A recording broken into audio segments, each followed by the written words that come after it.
Hello everyone, welcome to Think Legal with Amandeep. हमने section 119 तक cover किया था। अभी आज हम स्टार्ट करेंगे सेक्शन 120 के साथ। Section 120 deals with forfeiture of property in certain cases.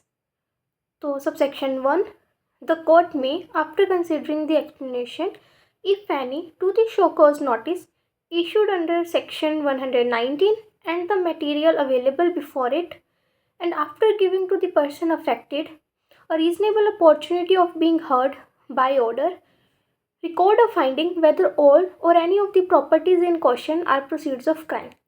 तो कोर्ट सेक्शन 119 का नोटिस देने के बाद और उस पर्सन को रीजनेबल अपॉर्चुनिटी अफोर्ड करके एक ऑर्डर पास करेगी और उसमें फिर अपनी जो फाइंडिंग है उसको रिकॉर्ड करेगी और डिक्लेयर करेगी कि क्या ये जो प्रोसीड्स ऑफ क्राइम है प्रॉपर्टी या नहीं है। Provided that if the person affected does not appear before the court or represent his case before it within a period of 30 days specified in the show cause notice। तो अब जिस person को notice दिया था, तो हमने notice कितने दिन का दिया था? 30 डेज़ का।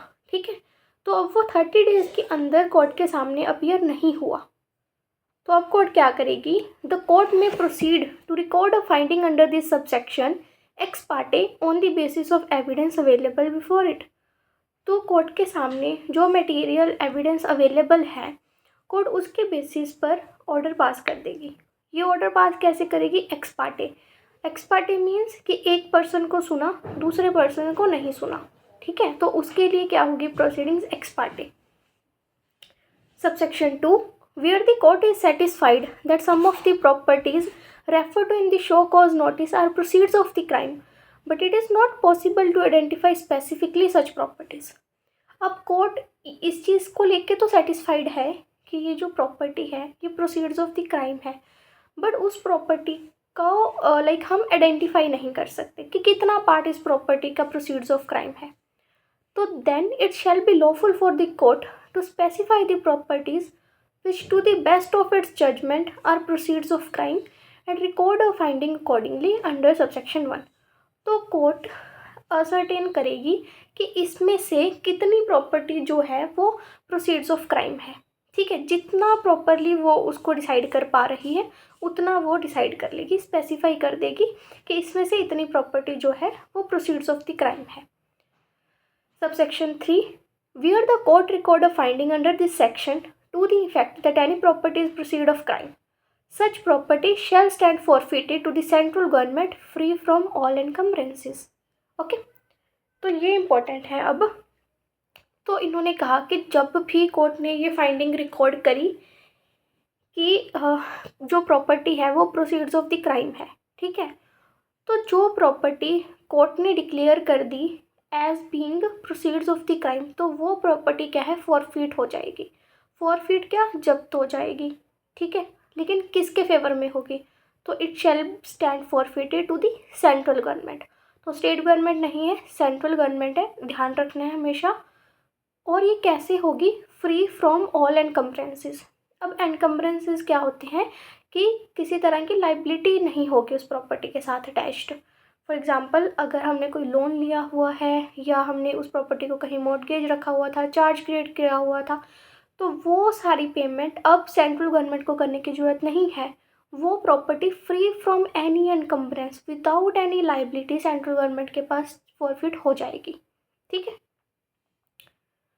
अब subsection 4, where any shares in a company stand forfeited to the central government under this section, then the company shall, notwithstanding anything in the Companies Act 2013 or the Articles of Association, forthwith register the central government as the transferee of such shares। ठीक है, तो जो property हमने central government को forfeit करके दी है, अगर वो property shares in a company है, तो चाहे इन्होंने कहा कि कंपनीज एक्ट में या आर्टिकल्स ऑफ एसोसिएशन में कुछ मर्जी लिखा हो, ठीक है, we are not concern with that. अगर shares of the company central government को फॉरफिट हो गए हैं, तो सेंट्रल गवर्नमेंट को जो रजिस्टर है कंपनीज एक्ट के अंडर, तो उसमें ट्रांसफरी मान लिया जाएगा उन सारे शेयर्स का। ट्रांसफरी कौन होता है? जिसको कोई प्रॉपर्टी ट्रांसफ़र करी जाए। ठीक है, जो ट्रांसफ़र करता है उसको बोलते हैं ट्रांसफरर, जिसके फेवर में ट्रांसफ़र की जाती है उसको बोलते हैं ट्रांसफरी। तो क्योंकि शेयर्स क्या है, फॉरफिट हो गए सेंट्रल गवर्नमेंट के फेवर में, तो सेंट्रल गवर्नमेंट को एज ट्रांसफरी हम रजिस्टर में मेंशन कर देंगे। तो ये हो गया सेक्शन 120। अब next section 121, fine in lieu of forfeiture. ये इंपॉर्टेंट है और इंटरेस्टिंग भी है। Subsection 1, where the court makes a declaration that any property stands forfeited to the central government under section 120। तो कोर्ट ने डिक्लेरेशन करी कि ये जो प्रॉपर्टी है ये फॉरफिट हो गई है सेंट्रल गवर्नमेंट के पास। उसके बाद and it is a case where the source of only a part of such property has not been proved to the satisfaction of the court। ठीक है, लेकिन हमने डिक्लेरेशन तो कर दी 120 में कि ये जो प्रॉपर्टी है ये फॉरफिट हो जाएगी सेंट्रल गवर्नमेंट के पास, बट उस जो प्रॉपर्टी थी उसमें कोई एक ऐसा सोर्स है जो कि कोर्ट आइडेंटिफाई नहीं कर पाई कि क्या ये जो सोर्स है ये प्रोसीड्स ऑफ क्राइम से रिलेटेड है या नहीं। तो it shall make an order giving an option to the person affected to pay in lieu of forfeiture a fine equal to the market value of such part. For example, अभी एक property है, ठीक है, उसके 5 parts हैं। अब हमारे पास 4 parts तो प्रूव हो गए कि ये जो 4 पार्ट्स ऑफ दिस प्रॉपर्टी है ये प्रोसीड्स ऑफ द क्राइम है, बट एक पार्ट प्रूव नहीं हुआ। तो अब उस एक पार्ट के लिए जो पर्सन है जिसको हमने नोटिस दिया होगा, तो हम उस पर्सन को एक अपॉर्चुनिटी देंगे, ये ऑप्शन देंगे कि इन ल्यू ऑफ फॉरफीचर की जगह आप हमें उतने पार्ट का फाइन पे कर दीजिए, और उस फाइन की वैल्यू कितनी होगी, equal to the market value of such part. तो क्योंकि हम स्पेसिफिकली ये डिसाइड नहीं कर पाए कि ये पार्ट भी प्रोसीड ऑफ क्राइम है, बट हम इतना सेटिस्फाइड हैं कि ये प्रॉपर्टी प्रोसीड्स ऑफ क्राइम है, तो सिर्फ क्योंकि वो पार्ट प्रूव नहीं हुआ इसलिए उतने पार्ट की जो प्रॉपर्टी है वो पर्सन सेव कर सकता है अपने पास, अगर वो हमें उतने पार्ट की market value as a fine submit करवा दे। ठीक है, तो वो प्रॉपर्टी रख लेगा उतने पार्ट की और उसके बदले मार्केट वैल्यू दे देगा हमें उसकी as a fine. Subsection 2, before making an order imposing a fine under subsection 1 the person affected shall be given a reasonable opportunity of being heard. तो ये फाइन वाला ऑर्डर पास करने से पहले हम उस पर्सन को एक रीजनेबल अपॉर्चुनिटी देंगे to be heard. Natural justice के प्रिंसिपल को हम हर जगह फॉलो करते हैं, ठीक है, ऑडियो अल्टरम पार्टम, किसी भी पर्सन को बिना सुने कंडेम नहीं करना। ठीक है। Subsection 3, where the person affected pays the fine due under subsection 1 within such time as may be allowed in that behalf, the court may by order revoke the declaration of forfeiture under section 120 and thereupon such property shall stand released। अब उस person को बता दिया था कि तुम्हें इतना fine पे करना है, जितने टाइम में कहा गया था उसने उतने टाइम में फाइन पे कर दिया, तो अब जो डेक्लरेशन है कोर्ट उसको रिवोक कर देगी और जो प्रॉपर्टी थी उसको भी रिलीज़ कर देगी, रिलीज करके उसी पर्सन को दे देगी। Section 122, certain transfers to be null and void। तो where after the making of an order under subsection 1 of 117 or the issue of a notice under section 119 any property referred to in the said order or notice is transferred by any mode whatsoever। ठीक है, तो कोई property है उसके relation में section 117 subsection 1 में आपने order pass कर दिया है या 119 में आपने नोटिस इशू कर दिया है। ठीक है, उसके बाद उस ऑर्डर और नोटिस के पास होने के बाद उस प्रॉपर्टी को अगर कोई पर्सन ट्रांसफ़र करता है किसी भी तरीके से, चाहे उसने सेल कर दी, ट्रांसफ़र करी, एक्सचेंज कर दी, गिफ्ट कर दी, कुछ भी अगर उसने किसी भी मोड से उस प्रॉपर्टी को ट्रांसफ़र करा, तो फिर क्या हो जाएगा, that transfer shall for the purposes of the proceedings under this chapter be ignored. तो वो जो ट्रांसफ़र है उसको इग्नोर कर देंगे, हम ऐसे मानेंगे कि जैसे वो ट्रांसफ़र कभी हुआ ही नहीं। And if such property subsequently forfeited to the central government under section 120 then the transfer of such property shall be deemed to be null and void. ठीक है, तो हमने किसी प्रॉपर्टी के बारे में नोटिस इशू करा था, शो कॉज नोटिस, कि आओ बताओ कि ये प्रॉपर्टी प्रोसीड्स ऑफ क्राइम है या नहीं है। ठीक है, और हम इसको प्रोसीड्स ऑफ क्राइम डिक्लेयर क्यों ना करें। अब वो पर्सन नहीं आया, इंस्टेड उसने क्या करा, उस प्रॉपर्टी को ट्रांसफ़र कर दिया। तो अब अगर बाद में जाकर वो प्रॉपर्टी कोर्ट ने प्रोसीड्स ऑफ क्राइम डिक्लेयर कर दी, डिक्लेयर करने के बाद फॉरफिट कर दी टू द सेंट्रल गवर्नमेंट, तो फिर जो उसने ट्रांसफ़र करी थी, जो बेच दी थी उसने प्रॉपर्टी, उस ट्रांसफ़र को ऐसे माना जाएगा कि जैसे वो नल एंड वॉइड है। नल एंड वॉइड मतलब जो चीज़ एग्जिस्ट ही नहीं करती, तो वो ट्रांसफ़र ख़त्म हो जाएगा और जो प्रॉपर्टी है वो without any encumbrance central government को फॉरफिट हो जाएगी। ठीक है। Section 123 procedure in respect of letter of request. तो लेटर ऑफ रिक्वेस्ट का देखते हैं procedure. Every letter of request, summon और warrant received by the central government from and every letter of request, summons or warrant to be transmitted to a contracting state under this chapter shall be transmitted to a contracting state or as the case may be sent to the concerned court in India in such form and in such manner as the central government may by notification specify in this behalf। तो हमने ये चीज़ पहले sections में कर ली है, but इन्होंने just for the purpose of clarity अपनी power को फर्दर स्पेसिफाई करने के लिए एक अलग से सेक्शन बना दिया कि अगर इंडियन कोर्ट ने कोई समन और वारंट भेजने हैं फॉरेन कोर्ट को, या फॉरेन कोर्ट ने भेजे हैं समन्स और वारंट इंडियन कोर्ट को, तो ये सारा प्रोसेस ऐसे होगा जैसे कि सेंट्रल गवर्नमेंट बताएगी by notification. Okay. Section 124 application of this chapter. The central government may, by notification in the official gazette, direct that the application of this chapter in relation to a contracting state with such reciprocal arrangements have been made shall be subject to such conditions, exceptions, qualifications as are specified in the said notification। तो इस chapter की जो provisions हैं, central government उन पे conditions लगा सकती है, एक्सेप्शंस प्रोवाइड कर सकती है और क्वालिफिकेशंस लगा सकती है। ठीक है। तो कहने का मतलब ये है कि ये चैप्टर डील क्या कर रहा था, रेसिप्रोकल अरेंजमेंट्स के साथ, कि अगर हमें फॉरेन कंट्री के साथ डील करना है या फॉरेन कंट्री को हमसे समन्स, वारंट्स या कोई प्रोसेस एग्जीक्यूट करवानी है तो वो कैसे होगी। ठीक है। तो क्योंकि ये सारी प्रोविजन क्या है कि central government main role play करती है, तो इसलिए सेंट्रल गवर्नमेंट ने अपना अपर हैंड रखा हुआ है इस चैप्टर के रिलेशन में। तो सेंट्रल गवर्नमेंट ने कहा कि हम एक्सेप्शंस भी बता सकते हैं, आपको क्वालिफिकेशंस बता सकते हैं, कंडीशंस भी इम्पोज कर सकते हैं।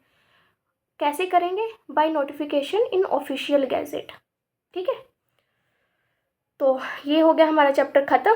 अब हम नेक्स्ट चैप्टर को स्टार्ट करते हैं, that is chapter 9, security for keeping the peace and for good behaviour. तो इसमें देखते हैं हम section 125, security for keeping peace on conviction. When a court of session or a court of magistrate of first class convict a person of any of the offences specified in subsection 2 or of abetting such an offence, तो पहली चीज़ क्या है कि court of session ने या court of magistrate of first class, मतलब judicial magistrate of first class ने किसी पर्सन को कन्विक्ट किया है। कन्विक्ट मतलब उसको सज़ा सुनाई है। किस ऑफेंस की सुनाई है? जो कि सेक्शन 125 के सबसेक्शन 2 में दिए हुए हैं ऑफेंसेस, और या फिर उसने इन ऑफेंसेस को अबेट किया है। अबेट क्या किया कि उसने खुद नहीं किया वो ऑफेंस, किसी और पर्सन को इंस्टिगेट कर दिया, उसके साथ कॉन्स्पिरेसी कर ली या उसकी हेल्प कर दी, तो ये होता है अबेट करना।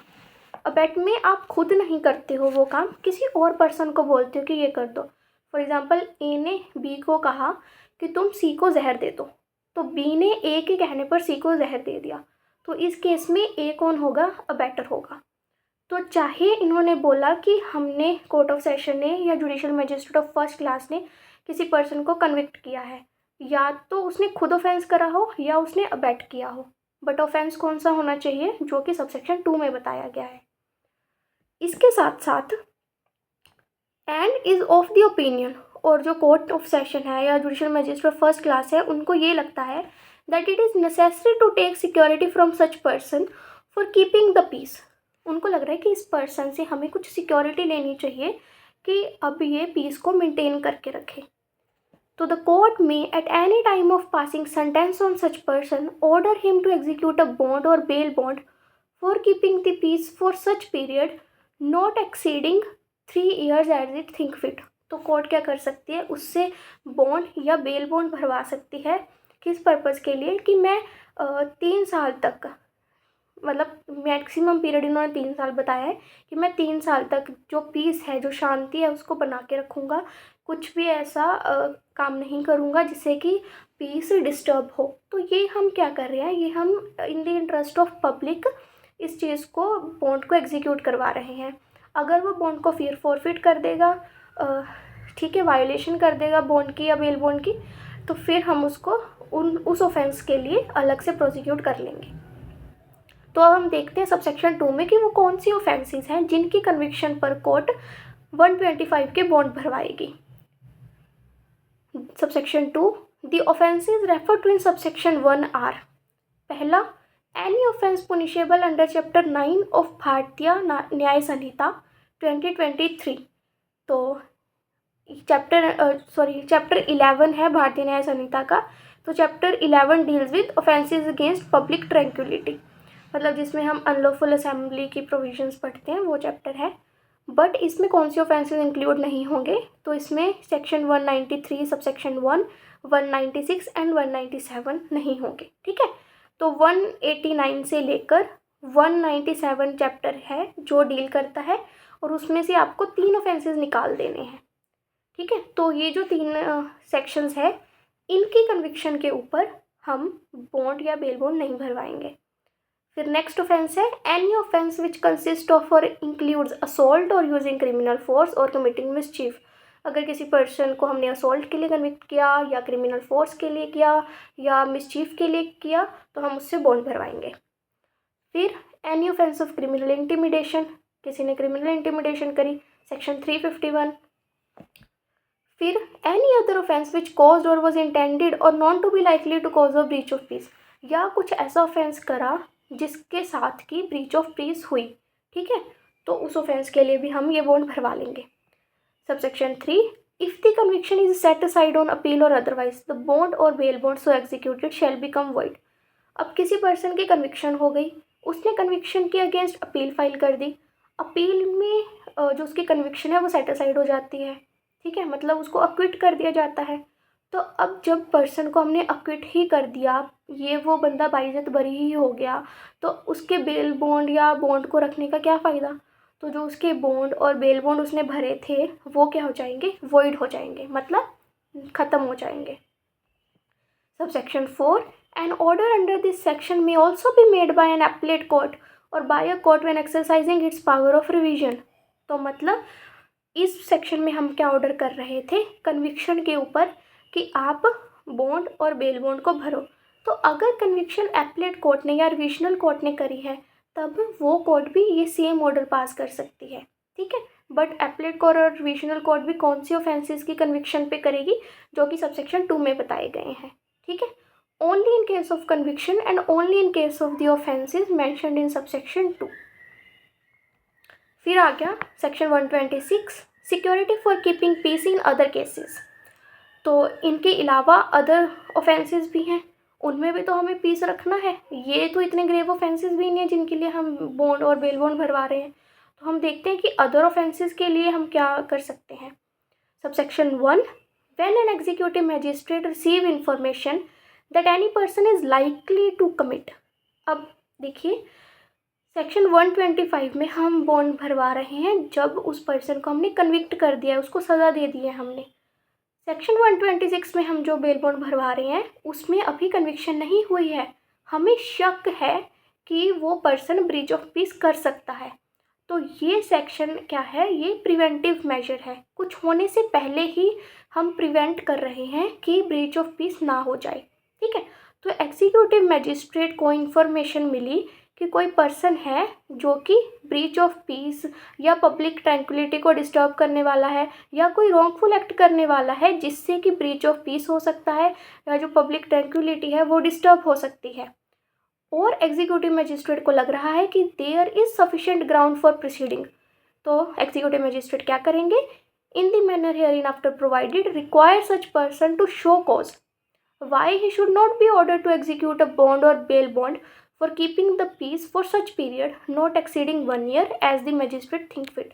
तो सबसे पहले वो क्या करेंगे, शो कॉज नोटिस भेजेंगे उस पर्सन को कि आप आओ और हमें बताओ कि हम आपके अगेंस्ट ये ऑर्डर क्यों ना करें कि आप आकर बॉन्ड और बेल बॉन्ड भरो। ठीक है, कितने टाइम पीरियड के होंगे ये बॉन्ड, 1 ईयर के होंगे मैक्सिमम, इससे ज़्यादा नहीं होंगे। ठीक है, तो देखिए इसमें अभी तक हमने उससे बॉन्ड बेल बॉन्ड नहीं भरवाए।